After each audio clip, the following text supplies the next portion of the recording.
My name is Diane Muncrief, and I'm an HR Director in University Human Resources. I'll be talking about the HR partner position in the HR model today. The HR partner provides an advisory services role to the leaders, employees, units, managers in the areas in which they serve.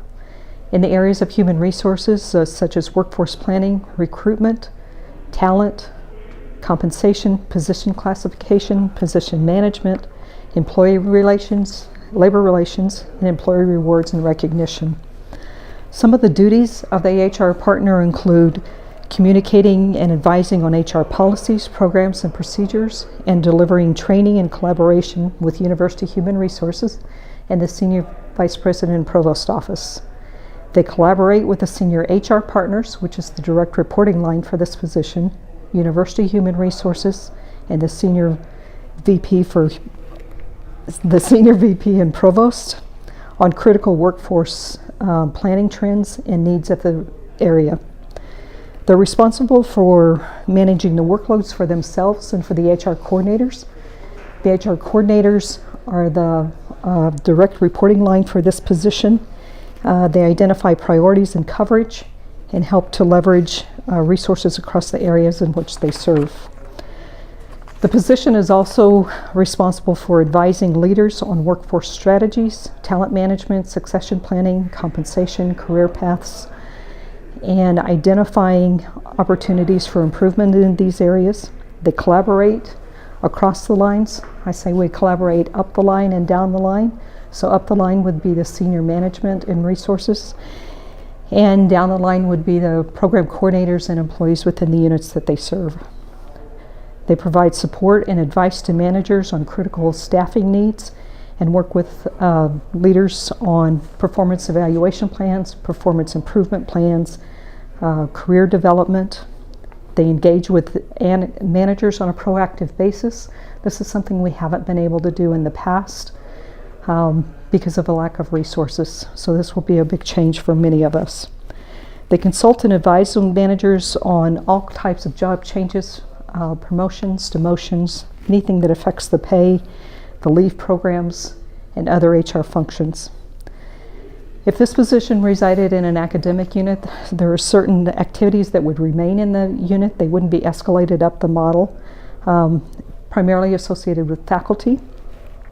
So they would work with the managers to assess the faculty staffing needs, work with department chairs and faculty on faculty salary negotiations, startup packages, and offer letters. They would facilitate the faculty recruitment process as needed and work with the search committees, processing actions in Workday and providing information to the candidates and status updates for the departments. So what are we looking for in an HR partner? Obviously collaboration.